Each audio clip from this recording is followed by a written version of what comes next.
what the infographic videos The debate over how to sentence convicted murderers is difficult to settle. Three of the most common ways to sentence convicted murderers are incarceration, capital punishment, and rehabilitation.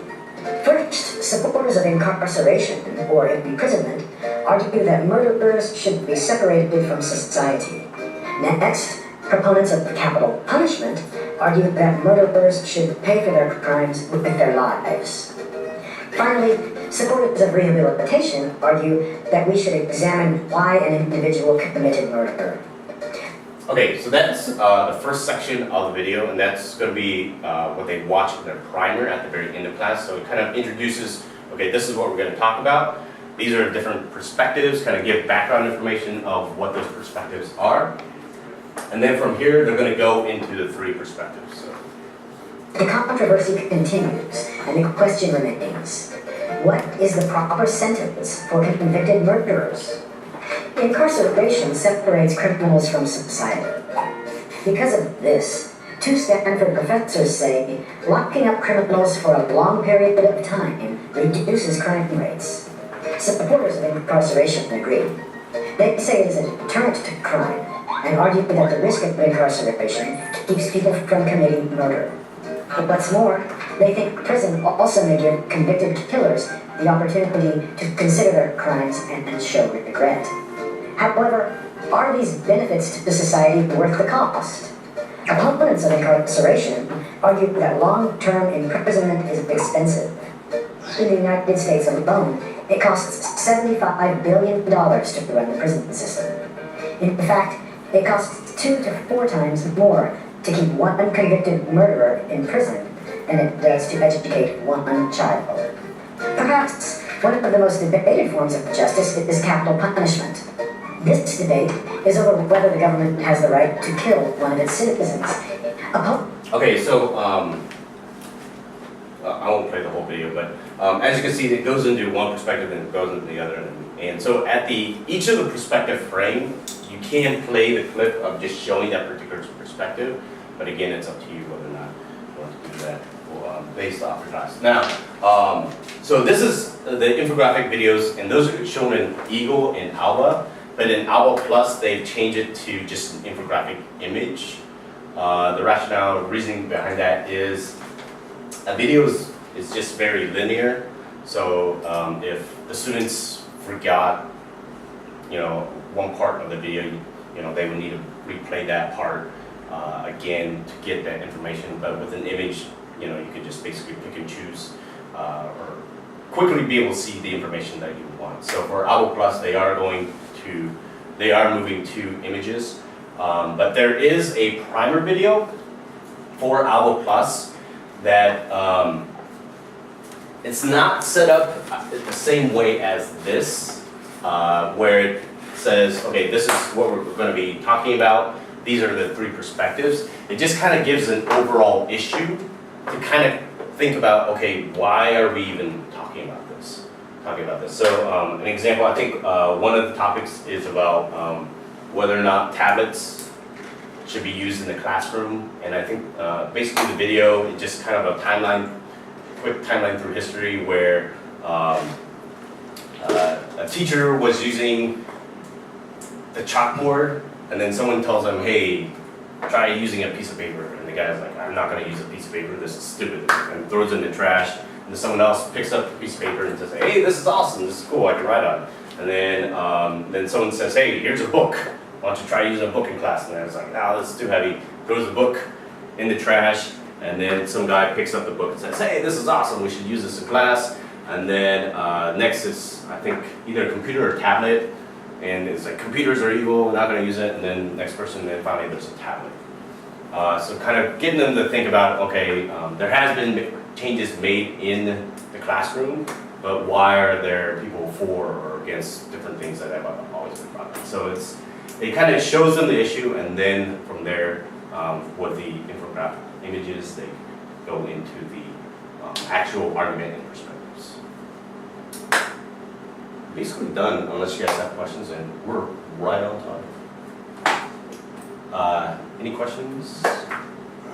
Just grading, essentially. Oh, that's a good question. So there's basically 2 grades that you're going to be giving in class. At the max 2 grades. Trying to remember the actual key term that they use. Basically, it's a. I don't want to use participation. It's Cooperation. yeah, cooperation. So that's every week, and then there's going to be a presentation grade on weeks 2 and 3. Weeks 2 and 3, just because on the writing, it's up to the teacher whether or not they want. They have the people present the writing. So that's basically the 2 grades that they're going to be given for the class. Are we scoring the debates at all? Is it just for the actual debates that they do? Are we actually Scoring? Or are we not? Oh, scoring? okay. So Or I think every team, they always want to know who won? who won, Right. but I would always focus on, okay, how can we improve? Just focus on, okay, you guys won, but because especially with Eagle, Alba, and I'm pretty sure you most Alba Plus, it's not really a debate. It's just like, this is my opinion. But they don't actually like engage and actually talk about, what the actual debate is. It's just basically, hey, I like apples. I like oranges. And then the rebuttal is, you said you like apples, that's wrong, because I like oranges, So, but they never really engage in what the other team is saying to what a proper debate should be. I would definitely focus on, helping them improve on the debate. And I would also focus less on just presentational skills, but more on like the content and logic for the debate. For that, yeah.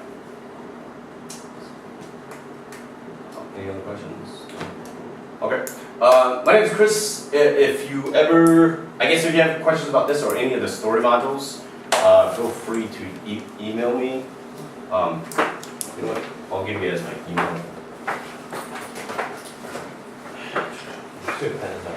You can just say it. It's Chris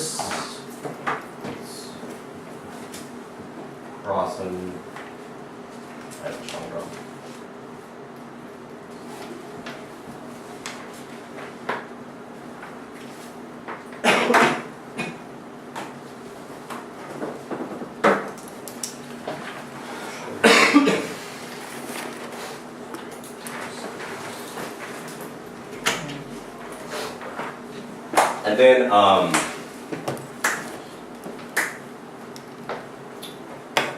And then, just so you guys know, we also do, this is mainly for your master's debate, but we also do have a debate tournament every other term, so we'll be having another one next term. So we always try to encourage franchises to get involved with it. So if you guys, I don't know how far it can go away, but pretty fun. That's not too bad. We had what's called team from Busan from the last one, which I thought was. Yeah, that's crazy, but Admiral. that's awesome. Yeah. So they got like the KTX up? Yeah, they took the KTX like at 4 a.m. in the morning, and got there, yeah, and then left. Then, yeah, 4 days.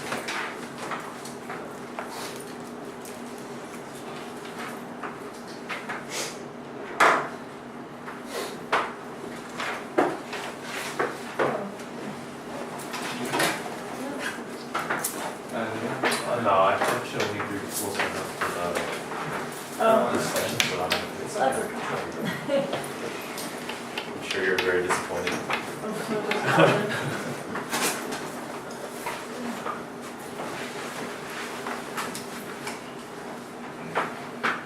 Is anyone coming for the A2? Just- Oh, The A2 tomorrow? Tomorrow? A2? A2QR? Yeah, it's A2 high. Is that just the output? No, I'm gonna actually try to put it in, but it's just A2 high, which covers both. Absolutely. Yep. You, Yes. do you know Scott, French? Yeah. Ah, you look very familiar. I Yeah, okay, yeah, I was wondering, I was like, I know him. I was like, no, it's not, it's Yeah. too easy. All right. Very nice to see you again. Yeah. Yes. Thank you.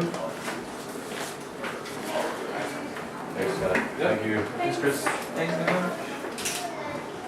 There's some pasta? Yeah. Yep. Full day? Yeah. Exciting.